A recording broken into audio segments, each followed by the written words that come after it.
All right, everyone. Just welcoming everyone to today's call. It's a big one today. There's a lot to go over. Most notably, we're going to be voting on the social isolation and intimate partner violence sets we've been working on over the past months.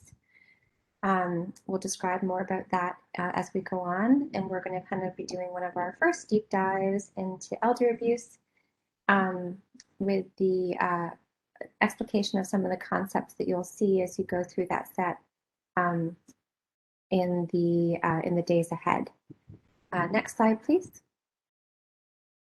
Just a reminder, as the crowd piles in, eventually we usually hover at around 100 or more folks. So we mute everyone upon entry, and we ask that everyone remain muted during the call to avoid background noise.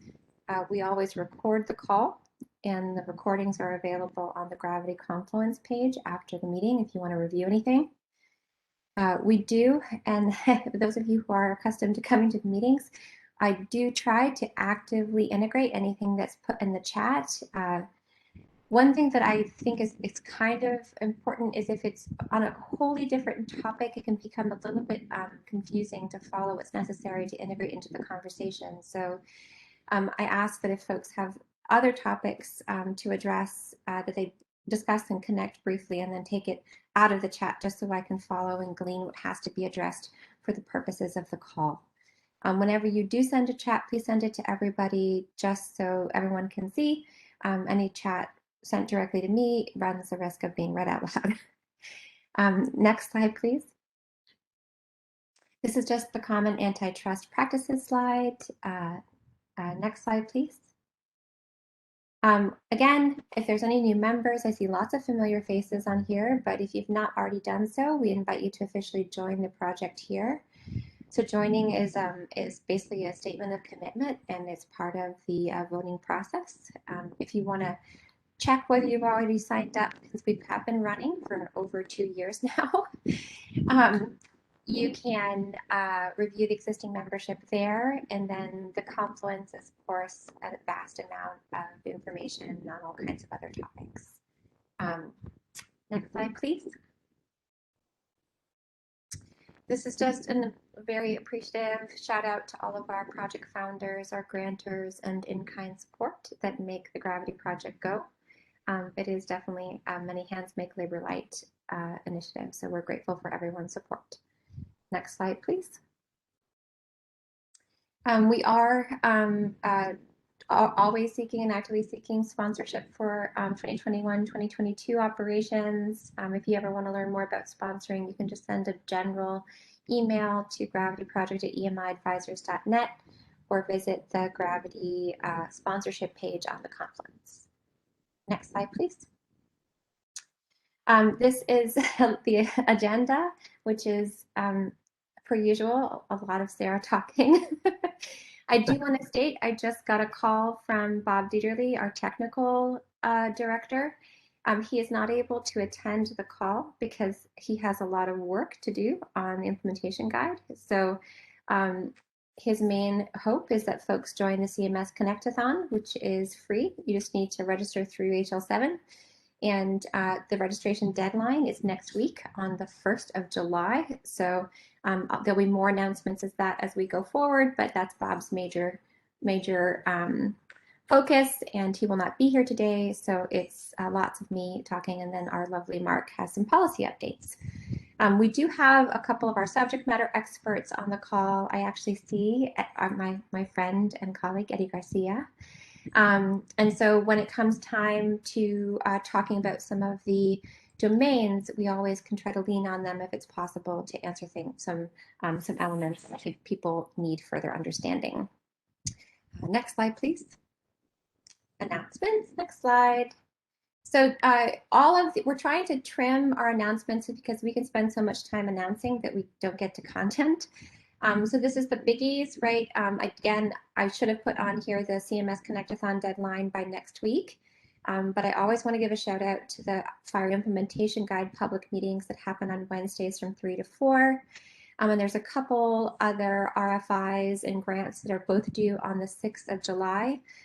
All of this information is available on the announcements page on the Confluence, which has further information and hyperlinks on each of these different concepts. So if you ever need to get further information, you can find that on the Confluence page. Next slide, please. I am happy to say, formally, we were a little early last time, that the ICD-10 CM codes that Gravity worked on were formally released by the CDC this week. So these are the codes that will be going into the ecosystem in October 2021. So that just means in a few months. We have a lot of work to do with our colleagues at the American Hospital Association and all of our friends who want to help us do dissemination and education.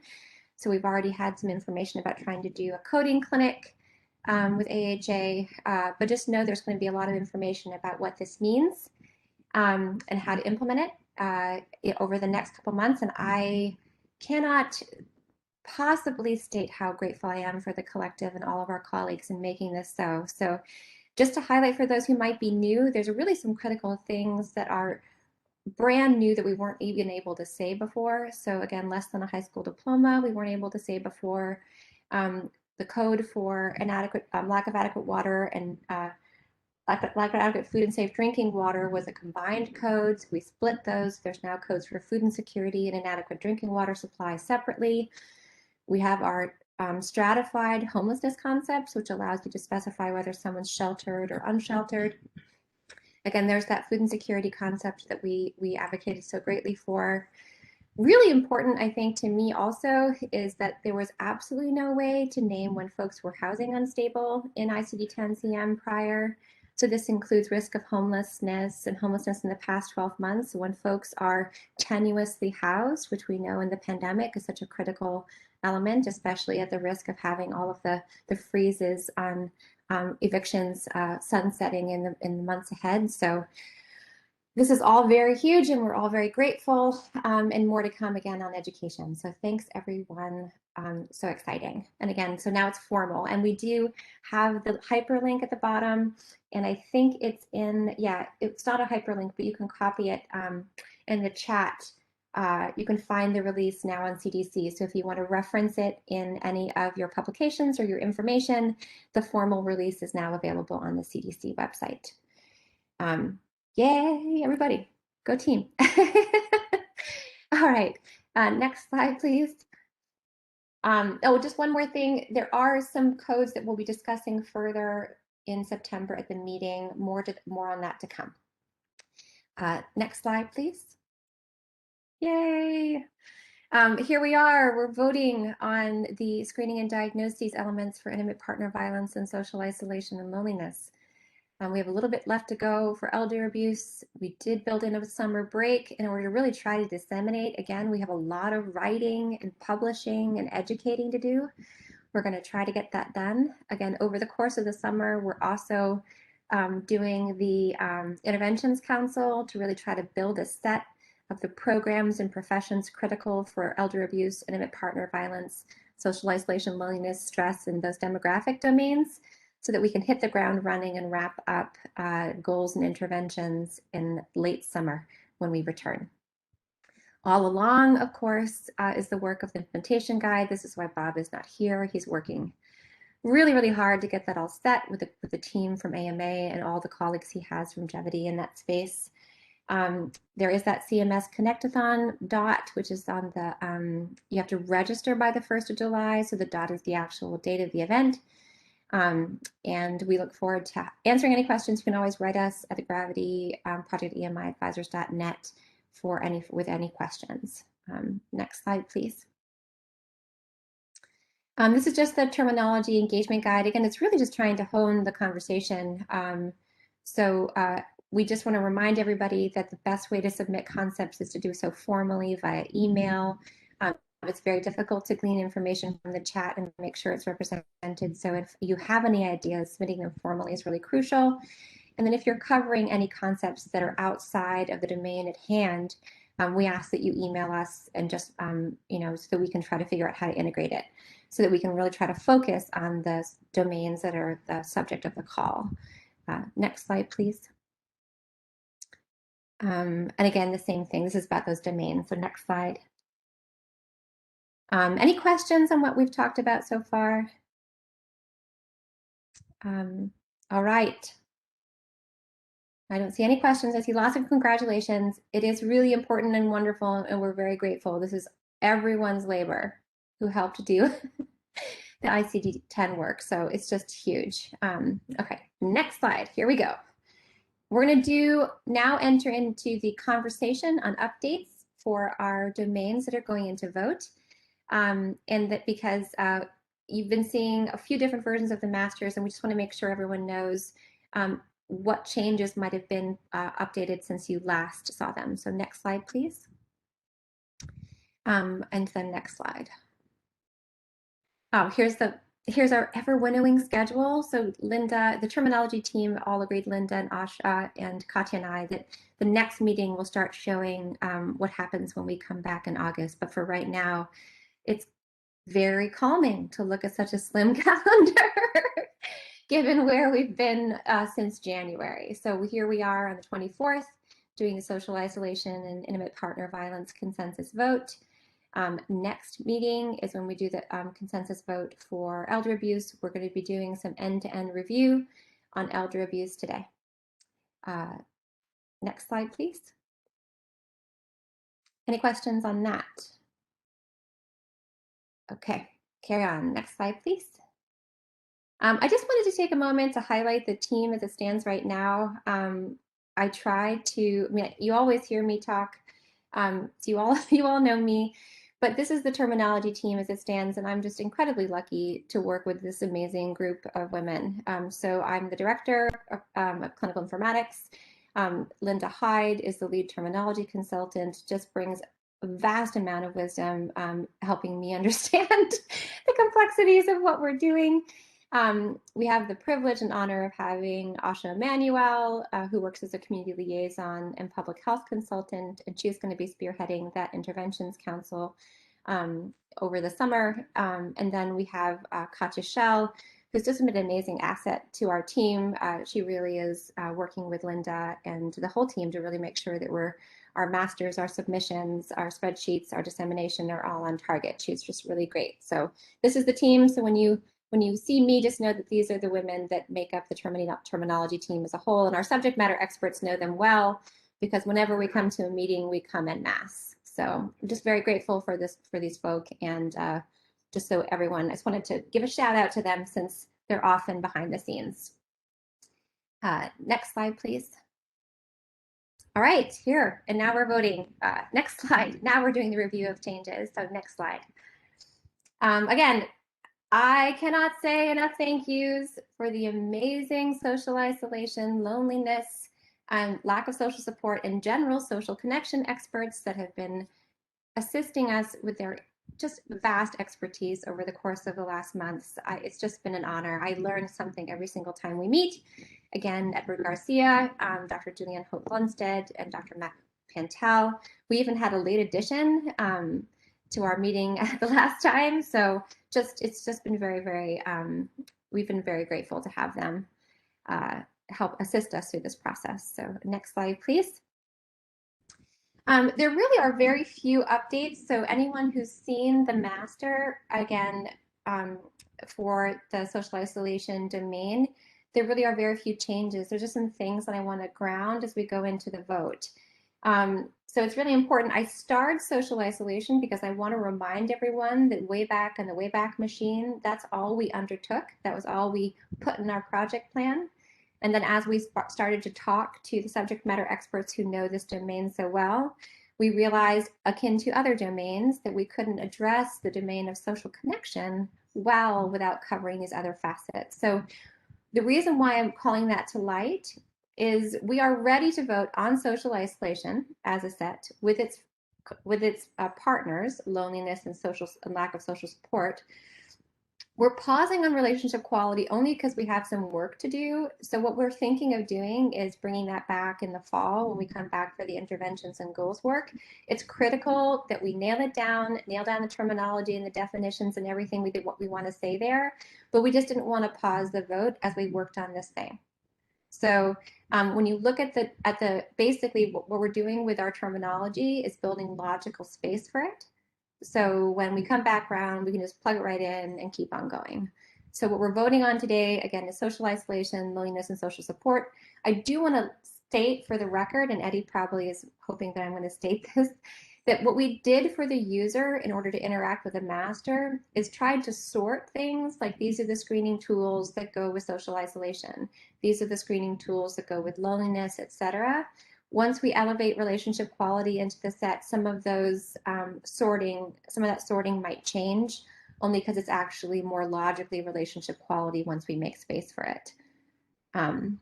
Eddie, did I say that right? That's right. Thanks, Sarah. And I think Woohoo! Julianne's on as well. Oh, Julian's on as well. How Yeah. lovely. All right.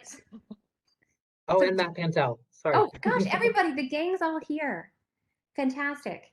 And then I do want to state as well, and then Julianne or Matt or Eddie can speak to this as well, that we are working on kind of an overarching definition of social connection and social disconnection. They actually kind of are very close, but we just didn't want to put them out there until we really made sure that they represented the wisdom of the subject matter experts. So those will also be part of future sets as we go forward. Anything else to say, Julianne, Matt, or Eddie? No? Okay. Next slide. I think that was all I had. Yeah, so again, what we're doing is going through updates that are necessary prior to the vote because we're voting collectively. I'm just going to hang up the landline for a second. We're now going to go into some updates for intimate partner violence. The master list had a couple changes we wanted to show everybody, so there's a few details to go into before we go into vote. Again, I want to give a huge thank you to Chris Grosso and Lisa James, who have really just guided us through some very tender work. I mean, intimate partner violence is not an easy concept, nor of course is social isolation, loneliness, and lack of social support. We've been dealing with pretty heavy things over the course of the last couple months. And the insight and expertise of Chris and Lisa and all their colleagues has just been so amazing, so grateful. And we know that the community has benefited. We've had some really powerful presentations from Dr. Holt Lumstead and Matt and Eddie and Chris and Lisa. So it's been an education for all of us. Next slide, please. I just want to ground us again because you're going to see this upcoming. So when Lisa from Futures Without Violence presented to us, I don't know if it was last meeting or the meeting before, they kind of all blend. She spoke to the need kind of a framing or a framework for all the questions and screening questions to follow. And this is because of the high false negative when you just ask the questions without setting the scene, right? These are incredibly sensitive concepts, and you might be doing the screening but actually not meeting the need without doing this evidence-based approach to framework setting. So this is the CUES approach she presented on last time. You'll see that actually in our master, and it hasn't changed. It's been there for a bit. The reason why I hearken is you're going to see echoes of that when we come back in elder abuse for the same exact reason. Next slide, please. Some further updates that I think are important, and again, when it comes to the SNOMED intimate partner violence codes, some of the actual representations of these might change. The actual term, it might be survivor of partner violence or survivor of sexual abuse by partner, not intimate partner. But what you're going to see, what you've seen on the master is a couple different things. So general codes for intimate partner violence in each of its different subtypes, right? And then you'll see also the recommendation based on what we know from the literature for synonyms of survivor of intimate partner violence, because we do not use victim-based language in intimate partner violence literature or practice in the ecosystem. So the hope is to try to use the correct language that we use in the ecosystem now, which is survivor-based language. And again, we'll see how this goes. We're going to go into SNOMED but that is the aim again. So you're going to see, if you looked at the master, you would see these different concepts represented, and there's some notations about what we're going to try to work on over there. Since we last posted the master, there's some notable removals, right? And this really came from critical reflection. So oftentimes masters bloom and then we kind of glean them like pruning a fruit tree, right? So we've removed exploitation, neglect, abandonment, and pregnancy codes that weren't specific for intimate partner violence. So the master you all just saw that we posted recently changed from the one prior, does not have any of these generic exploitation, neglect, abandonment, or pregnancy codes. So basically, if it's not specific to intimate partner violence, it's not in the set that we're voting on today. There were no changes as they stand right now to the screening tools. Again, any screening tool that specifically screens for intimate partner violence that is inclusive of the core criteria is in the set. And again, that hasn't changed since we last presented it to you. Next slide, please. I also want to make sure to show you what we're advocating for in the perpetrator codes, really based on the wisdom of Fenway, but echoed from Lisa and Futures Without Violence. All of the current ICD codes that you see for perpetrator are binary, as you can see, husband, wife, male partner, female partner. So we're going to be advocating for a non-binary perpetrator code to allow for non-binary representations of humans in ICD-10 coding. And really, Fenway has taken leadership of this kind of work across both international and national builds. So we're very, very grateful to have them assist us with this and make sure that this is represented correctly. So this is on the master. Again, this is that same intent of just representing non-binary individuals correctly in codes. I think that that's it. Those are the only updates. Next slide. Yes. Any questions on updates? Again, so no updates to social isolation, and loneliness, and lack of social support. Just a comment that we're working on relationship quality and comprehensive definitions for social connection and social disconnection. Some updates with intimate partner violence, which is really just gleaning of things that weren't specific to intimate partner violence that didn't belong in the set, and then just showing you the direction, which is general codes for intimate partner violence with each of those physical, emotional, and sexual subtypes, and trying to advocate for survivor-based language and a non-binary perpetrator code. So again, all of that should be on the master that you saw. Any questions before we move into the vote?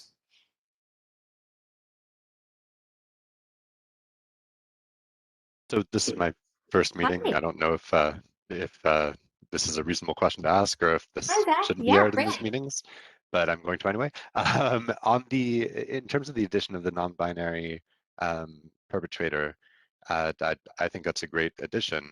I'm curious if there was if it was deliberate to include only non-binary partner and not non-binary spouse as well.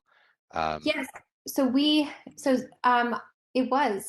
We talked, it was deliberate to build just this at this time. And if Chris was on the call, she might be able to speak to that. But because so many individuals that we're trying to aim at don't necessarily use the word spouse, it was not, we really struggled with it. We sat with it for a long time and decided to just go forward with a partner code because everyone would know what it meant. We even, Zach, struggled with how to represent, brief, intimate encounters or sexual encounters, especially when we're advocating for the inclusion of child codes as well to represent intimate partner violence in adolescent populations, where the word partner is just not what is used by these populations. But for right now, the opinion of Fenway, based on their experience in the LGBTQIA community, was to go forward with partner specifically. Does that Great answer your context. Thank question? you. Yes, Okay. absolutely. Thanks so much. Yeah, hey Sarah, this is Chris. I am on the Hi, call. No, I Chris. think, hey, how are you? No, I think you covered it perfectly. Thank you. Oh, great. It's always good to do Chris proud. Yeah. Any other questions? All my friends are here. These are all the stuff. This is great. I feel like we have such a good time, the subject matter experts and the Gravity team. We really, really do. Actually, we laugh a lot. So, any other questions before we go into the vote? Yeah, I had one question. Yeah, yeah. Was there any thought to splitting up the codes to show past abuse for past intimate partner violence and current and ongoing intimate partner violence? You mean like a history of code? Yeah. Oh, sorry, there's a weird echo. I apologize. Ooh. So currently, and actually Zach might be able to speak to this as well, but the current terms actually apply. There's a process by which you determine whether it was like historical or active. So in ICD specifically, it's all contained in the current codes as they stand. We didn't think about it beyond that. And one of the things I actually think about is the overlap of history of and the concept of adverse childhood experiences and adverse experiences.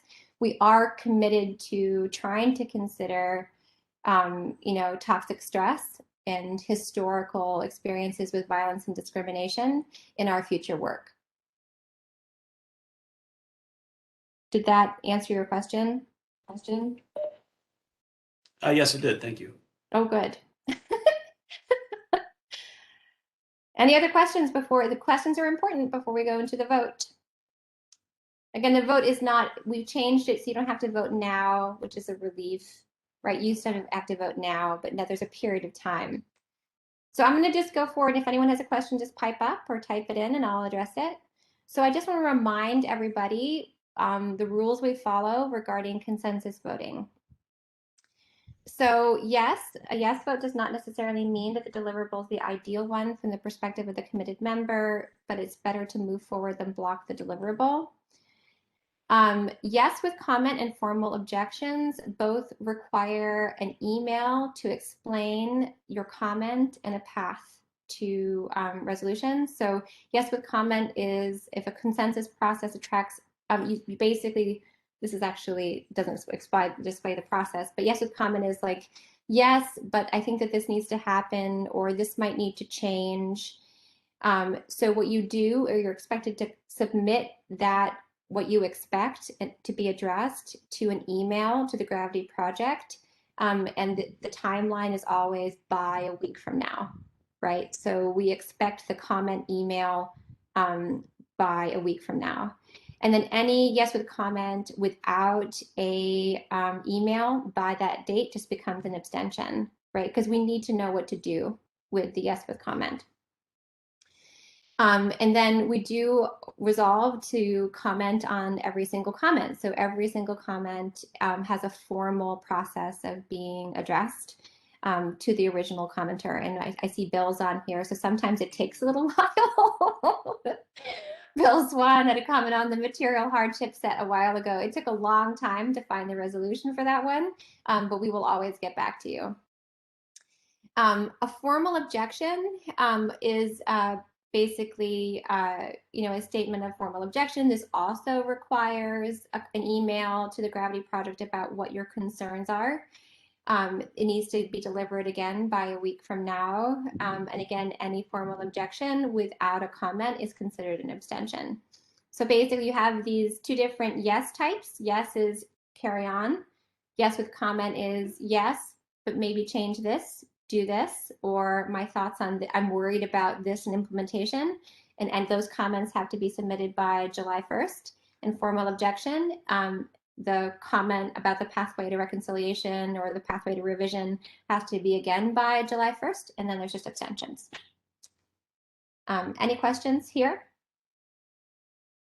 And again, there's going to be, go ahead and vote, Julianne, and then, so I know you said privately, we encourage everybody to vote. We sort out, ideally you're a member when you vote, but every single vote we log. And so everyone votes who wants to vote, and then we figure out how it goes in the process. So if you'd like to submit a formal vote, just do so, and then Gravity sorts out the details. Poor Sarah, but it's true. How do we vote again? I'm missing Oh, it. that's coming, Janice. That's the next. Okay, next thought I missed it. Okay, no, you did not miss it. I would not leave you astray. Thank you. So the next slide. I believe, yes. Okay.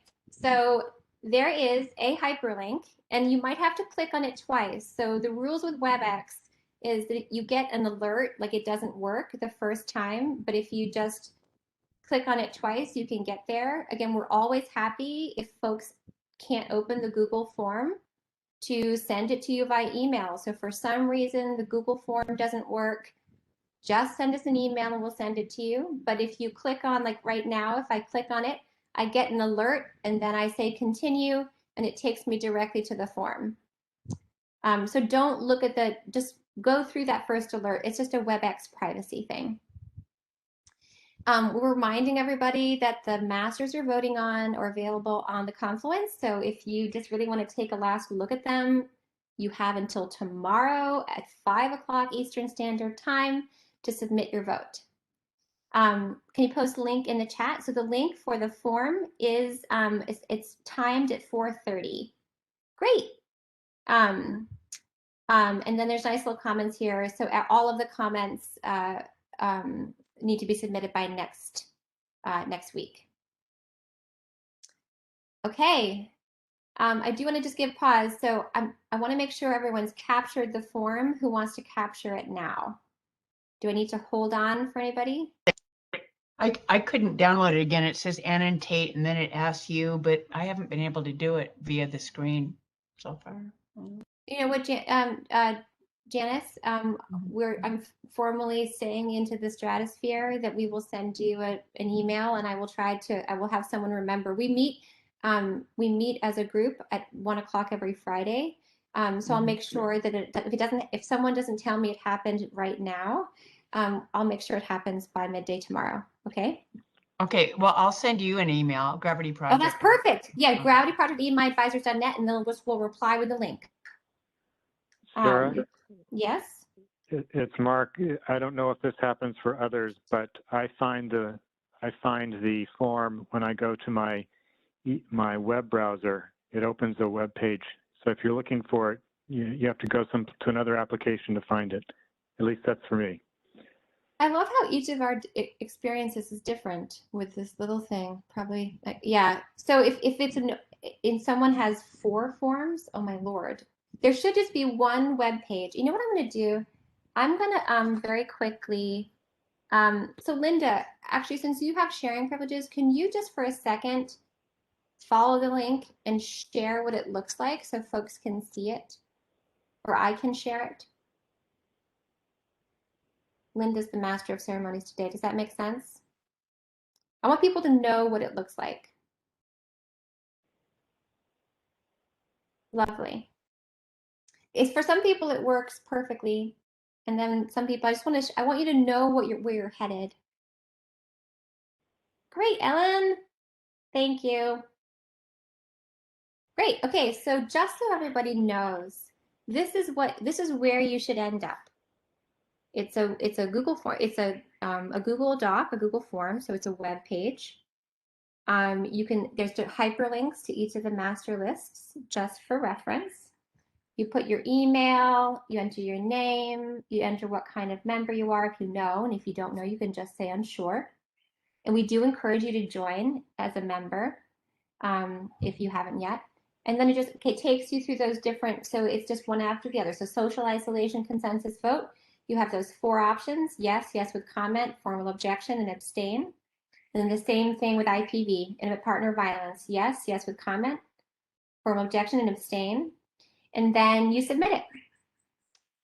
And we even include the email. So if you want to do a hyperlink to the email to start an email to craft your comment, you could do that there. Thank you, Mike. Okay, so just so everyone saw, that's where you're going. And then, Linda, I hate to bother you. If we can go back to the presentation. Okay, so yeah, so anyone who just wants to anyone who couldn't vote the normal way that wants us to send you a link, just email gravityproject@emyadvisors.net as soon as you can, and we will send it off to you. Incredibly, so this is just I always try to build these moments of pause. This is a lot of work that led us to this point. Incredibly grateful again for our subject matter experts who we'll work with to resolve whatever comments we have. so grateful for the collective and the work that brought us here, and looking forward to working with these amazing subject matter experts as we go forward too. Thank you, friends. All right, I'm assuming we're all okay because now you know you can just email Gravity Project if you need the link. Okay, moving on. We're half an hour through. We have a little more. Any questions on the voting process? Anything we covered prior? All right. Okay, next slide. We're now going to shift, right? So this is why I have these little icons. So we voted. So now we're back to the review stage where when you look at the elder abuse master, we want to show you things you're going to be seeing. There's a lot of common themes between the elder abuse master and the intimate partner violence master. So hopefully there are some things that look familiar. A lot of common diagnostic terminology, and there's some differences. We do again have Zach, one of our amazing subject matter experts here, who I have to say is the quickest learner of terminology. Zach gets a gold star. He's been very helpful with our meetings every week. So we're just going to review some concepts. Again, you're going to see these on the master, and we just asked Zach to come just in case anybody has any questions. And then we'll segue into the policy segment of the presentation, and then we'll let you all go home. Next slide, please. All right, next slide. These are our amazing, incredibly helpful, brilliant subject matter experts.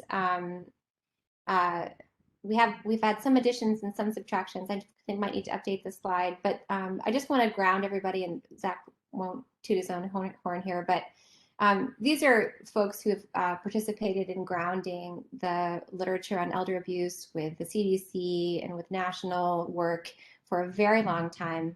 And we are very honored to have them with us. So much of the literature, akin to actually to Dr. Lundstedt and Carla, this is actually very similar. Is that we're very lucky to have these individuals assist us with these domains who have written the guidelines that we base our work on. So very, very lucky. Next slide, please. So the master is in progress. You can see it just got dropped into the chat there. So there's a couple things and updates that I think are important. And I star elder abuse because, again, when we started this work, we intended to just focus on elder abuse, and then we realized we weren't covering everything, and then it all blew up, and here we are. This is what happens with Gravity. What you're going to see as you look at the master is differentiation between elder abuse and elder violence and financial exploitation. They're all right here on the slide, because by the literature, and again, Zach can speak to this better than I can, and he's right here and brilliant in all this. So by definition, elder abuse is intertwined with the perpetrator being in a caregiving relationship, right? So when all of the terms that we have for elder abuse and all of its subtypes are bound to that caregiver relationship or the trust relationship, we did not want to neglect or we wanted to make sure we created space for types of violence that occur to older adults that are not perpetrated by a caregiver or a person in a trust relationship. So we created definitions for elder abuse and for elder violence, which is physical violence, psychological, and sexual violence, and financial exploitation that are not perpetrated by the caregiver or the person in the trust relationship. So when you look at the master, you'll see these two different types. And again, we intended on just covering elder abuse, and then it all exploded. So the next things are just the definitions that ground that work. And then we're going to go into a discussion of kind of the basic screening tool that is like the gold standard approach going forward. Any questions here on these definitions? Knowing that I had Hi. one quick question about the neglect definition. Yeah. So I see that it's failure by caregiver or another person. In this domain, are we not addressing elder self-neglect? Are we only addressing neglect by an outside perpetrator? We are purposely not addressing self-neglect. Zach, do you want to speak to why? Sure, happy to. So it's a really great Put you question. on the spot. No, not at all. Really great question. Elder self-neglect does tend to be addressed by similar service delivery systems, as do elder abuse, neglect, and financial exploitation. That being said, it is conceptually quite distinct from elder abuse, subject to very different predictors and broader contexts that contribute to its occurrence. We do think, and we wanted to certainly state for the record, that it is something that is worth being addressed by gravity, but because it is quite distinct conceptually to the rest of the elder abuse concepts that we have tackled, we didn't want to risk delaying or throwing off the time frame for addressing elder abuse by adding self-neglect in there. Also, there's not quite as much existing work to ground advancing definitions and codes for self-neglect as there is for the other elder abuse domains. So we really did want to make sure that we moved forward with the low-hanging fruit, so to speak, while keeping self-neglect on the table for to be addressed in the future. Okay, that totally makes sense. I just, if I see one more self-neglect coded as adult failure to thrive, I might pull my hair out. Yep, pretty much. Hopefully we'll fix that in the future. Thanks, Zach. All right, so wonderful. Zach, thank you for coming. Okay, so if we can go back a bit, because I think we just went forward to neglect in order to address the question. What we're going to ground again in is, you can see, so these are very similar again to the concepts of intimate partner violence we talked about and just voted on, right? So we have physical abuse, sexual abuse, and emotional abuse, and you can see core in each of these definitions is the caregiver or the person in the trust relationship embedded in each of them. And then next slide, please. And again, so neglect, there's the definition which by design and includes the caregiver, person in a trust relationship, and then exploitation. So again, these are the definitions you'll see grounding the master. And so as you start to look at the screening approaches, they're sorted basically in these types. Should it not be elder financial exploitation? I think I missed a word here, Bill, but the problem is I think it's financial abuse. I think I messed it up. So Bill, I actually noticed that on the first slide as well. And I think that's something that we'll need to discuss at our next meeting on Friday, because that is an issue that we haven't necessarily aired in creating these definitions, but it does exist in the literature, elder financial exploitation as a term of art. So Bill, thank you for highlighting it. Zach, thank you for coming. And I apologize for trying to represent where we are and having it show holes that we need to work on tomorrow at 10 o'clock in the morning. Thanks, Bill. It is a process, Bill. It definitely is. It blooms. It very much, I'm a gardener, as you guys know. So this is why I always use my gardening and pruning analogies. All right, but I do think it's important. So the reason why we're trying to get these definitions really in front of everyone early is that you can use these to interpret both the screening components that are included in the master and the end diagnoses. Okay, so next slide. This is again totally in process, and I should have put my big red in process, like, lettering. But one of the things that's very, very clear is when we have really a lot of passion to speak to this in our elder abuse subject matter experts, is the danger of asking questions about experiences of violence without establishing the context for those questions, or using a really amazing screener. So one of the things we really kind of went back and forth about what to include for screening tools, and you can see some pretty much most of the common clinically tested and validated screening tools are in the master as they stand, even with all of their limitations. And akin to intimate partner violence, the subject matter experts felt comfortable with their inclusion only if we spoke to the necessity of having this kind of conversation prior, right? Level setting, I'm asking you about these types of things, right? And then you can cascade to whatever screening tool you desire. So similar to cues, this is why I brought it up earlier. This is kind of the framework we're working on, work in progress, big red letters, even though they're not there, in order to do that context setting, so that when you ask a brief screener in a clinical setting, you're again not getting unnecessary false negatives that limit the intention of the screen. So one of our subject matter experts is just really passionate to this. Like, you can ask a question, but if you don't actually find the concern, it's just clicking a box, basically. So question on emotional abuse definition implies it's a subject to okay, so Mike Klinkman has a question that is best for Zach to answer. Yeah, happy to jump in there. I brought you. I'm happy to be here. Mike, really great question. First, just to, I think, reiterate something Sarah mentioned, these definitions are building on existing definitions that have been released by the CDC that were a result of a multi-year consensus process with numerous experts in the field. So we are building on these existing definitions that include things like that nuance within emotional abuse, that it is more of the subjective perception by the older adult. I think a key driver of that definition is that we do see dramatic differences in the impact of various behaviors on the individual based on cultural and interpersonal norms that may exist within a family. So if a family has a longstanding norm of rather fiery, excited communication amongst the members of the family, certain phrases, certain words, certain statements that might be viewed by an outside observer as something that could be abusive may be viewed within the context of that relationship as just completely normal, unremarkable.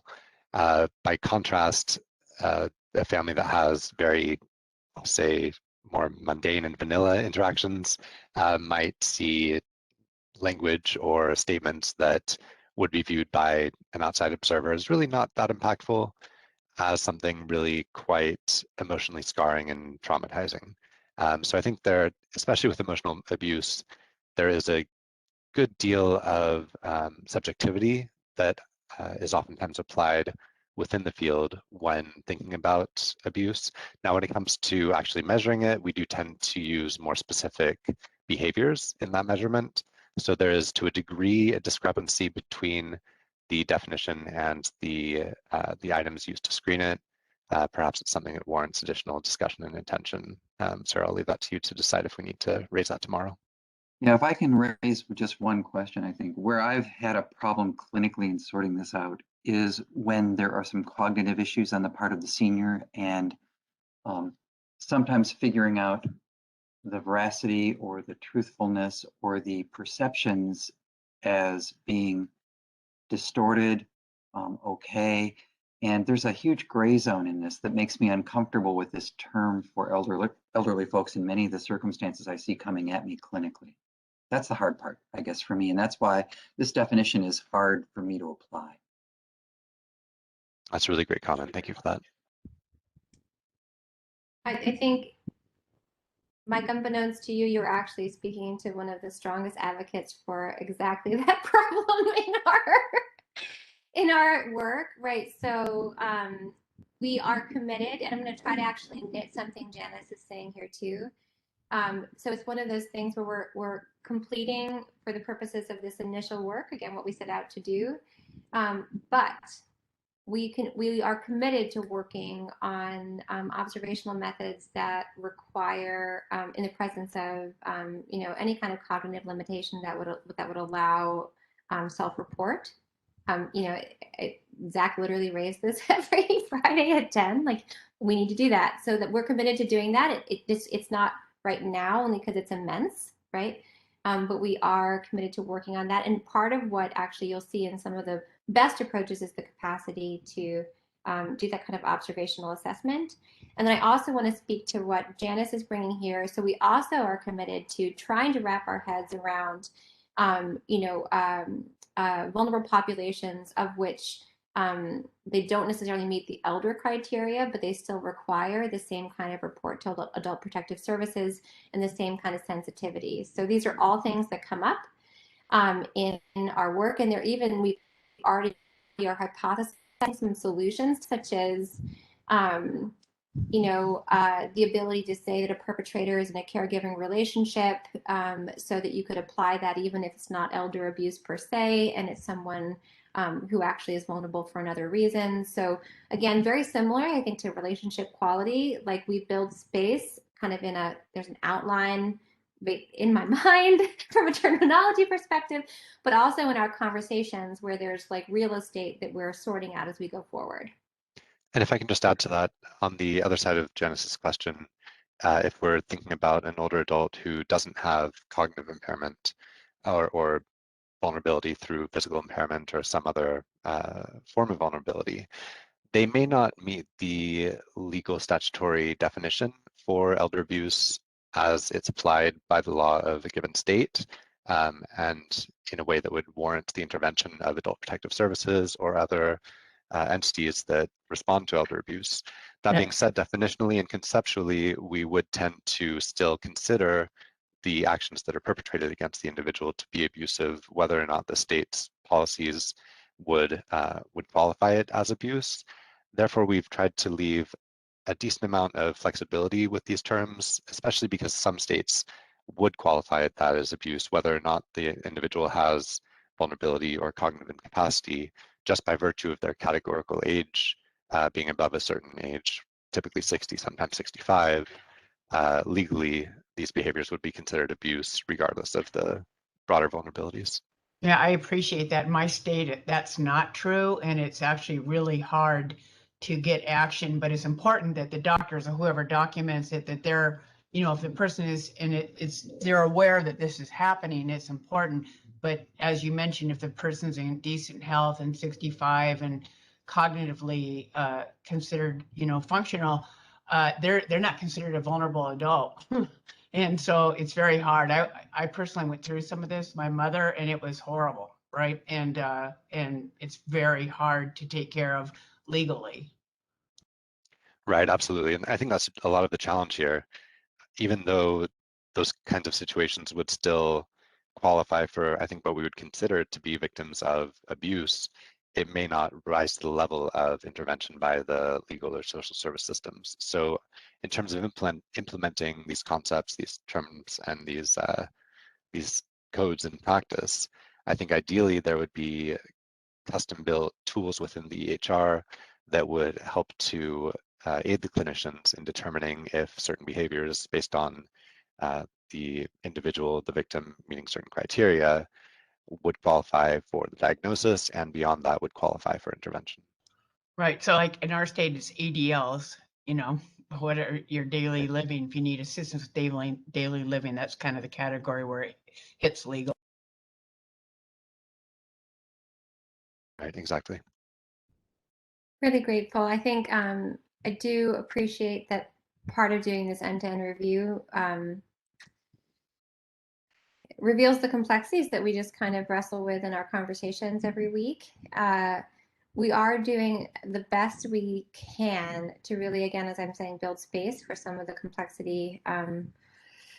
And to add, this is again part of why this context setting is really important, right? Because what we know from the intimate partner violence world is that the person may use this as an instance to actually come back later and reveal things that weren't able to be revealed in the moment because they were in a sensitive situation. So work in progress. Again, we always say this is iterative work. Very grateful that Zach and all the colleagues are along with us and holding us accountable, right? So again, holding us accountable to making sure we address cognitive impairments, to answering first-person screeners. You actually will see I know we were talking about the definition before, Mike, but in our master list, you'll also see that we do sort to tools that are self-report and observational. So that consideration has been added into our, similar to how we sorted types of social isolation, you'll see that subtlety in the screening master list.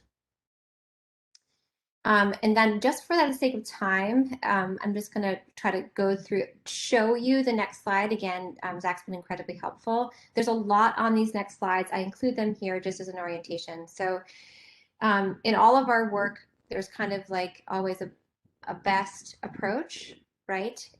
We've had that across, not necessarily in every domain, but in most domains, there's one way that we know now does it best, and that becomes kind of the heart of the domain. And the behavioral approach, divided again into those different subtypes, emotional, sexual, psychological, emotional, sexual, and physical, is the heart of that approach. I don't know if we necessarily want to go through every single question, but I think it's really important to see why it might be so robust. Again, this is on the master in entirety, because it does a really good job in context setting. It does a really good job in speaking very explicitly to what the questioner is asking for. It might be a very appropriate secondary screener if you actually have a good first screener. So it goes through, this is again the approach for emotional abuse, and I'm just going to do one more and then I'll let Zach speak to it if he desires. So you click through one more, advance the slide. So then there's the physical abuse again, and then if you go to sexual abuse, one more slide, you can see again it's very explicit. I do want to specify that you can see I put in little parentheses here that in its implementation you can exchange whatever the gender or the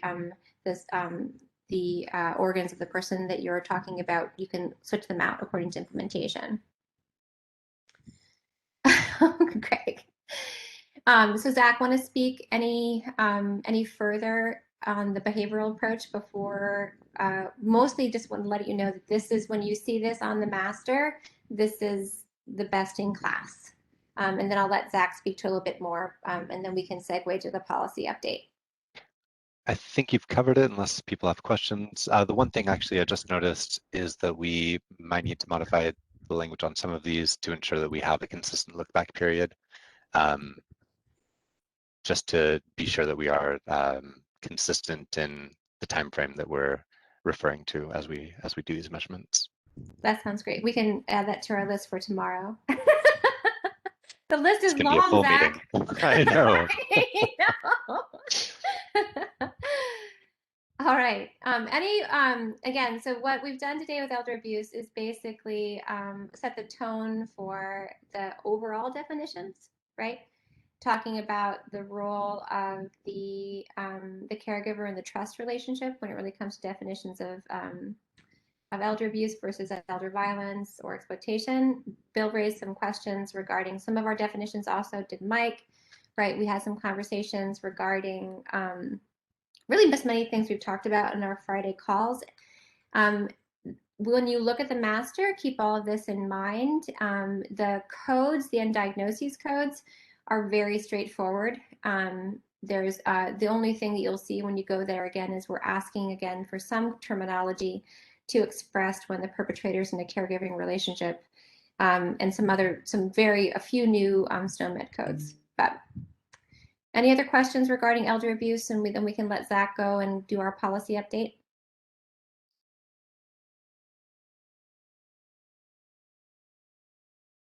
Zach, thank you so much. Always a pleasure to have your wisdom with us.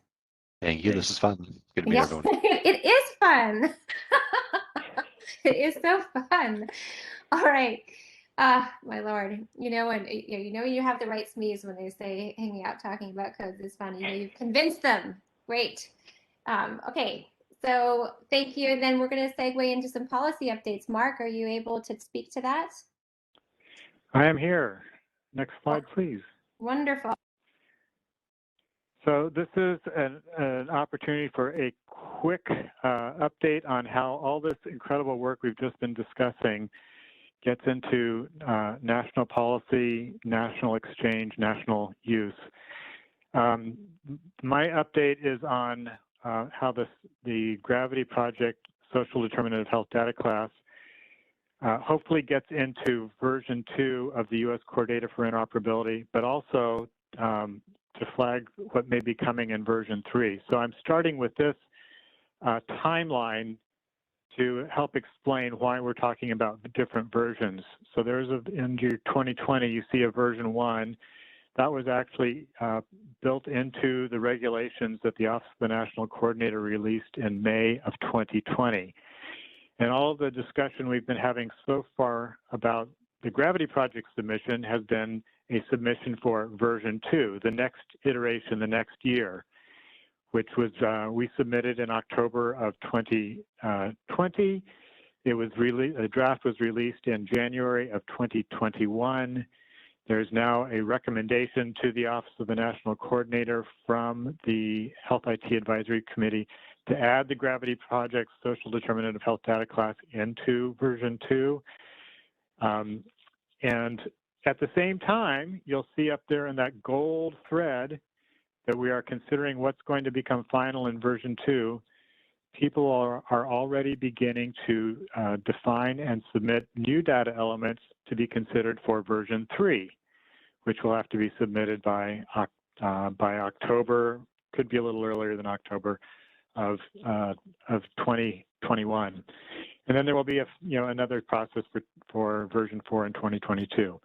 So all of this is just background for the next slide to explain the particular things of interest today. Next slide, please. So we have, I sit on the US CDI task force, which is operated under ONC, and we learned at a recent meeting that the final version 2 we're expecting to be released on July 8th, 2021. So that's the time where we hope we have good news that the Gravity Project's data class has been added to US CDI version 2 for use. On June 9th, there was also a presentation from the US CDI task force about version 3. And exciting news there, the task force is considering further inclusion of social determinants of health in version 3. So this is work that's happening that we will be monitoring and working on between now and a possible submission. We heard that submissions might be earlier this year, so not October, could be the last half of September, so we'll be monitoring that. And the Gravity Project, Evelyn Gallego, has been invited to make a presentation on behalf of the Gravity Project on July 27th, 2021 to the task force. So these are, this is just continuing momentum about the importance of the Gravity Project's work, all of the work you're doing here on elder abuse and IPV. This is the kind of thing that is being picked up in national policy circles and being integrated into national policy for the 50 states. That's it for me, unless there's any questions. Fantastic, Mark. Any questions for our policy wizard? You got promoted to wizard, Mark. I think the folks on the call who are doing the detail work are the wizards. I know. I just carry the case that holds the wand. I love it. I love it. All right. Okay. So I think it sounds like nobody has any questions. Mark, thank you for the update. Very exciting progress. And remember Bob's only update, because he was supposed to go next, was please sign up for the CMS Connect-a-thon by next week. So we can go through there. Boop, boop. And next, here we are. So if you did not capture the link to the Google Sheet, send us an email, and the vote has to be in by tomorrow at 5 Eastern Standard Time. I'm very sorry that so many of us are Eastern, so 5 p.m. Eastern Standard Time. And then this is the vote for social isolation and partner violence. If you don't have the link, just send us an email. We'll get it to you. Start to review those elder abuse screening and diagnosis concepts on the master, right? So there's a lot to look at there. It's pretty, again, it's going to mirror a lot of what you saw in the intimate partner violence realm, because many of the ICD-10 diagnosis codes are very, very similar. And then, of course, the Confluence page is just literally a cacophony of things. There's a lot there. So we look forward to having you all review that. Let us know if you have any questions, and I believe we can call it at the top of the hour. So many exciting things. ICD-10 formally released. Vote for social isolation, intimate partner violence, and elder abuse review, and then USCDI updates. We are doing good work, friends. Thank you so much for joining us all. Have a Thank good you. weekend. Thank Bye. you. Thank Thank you. Bye. Thanks, everyone.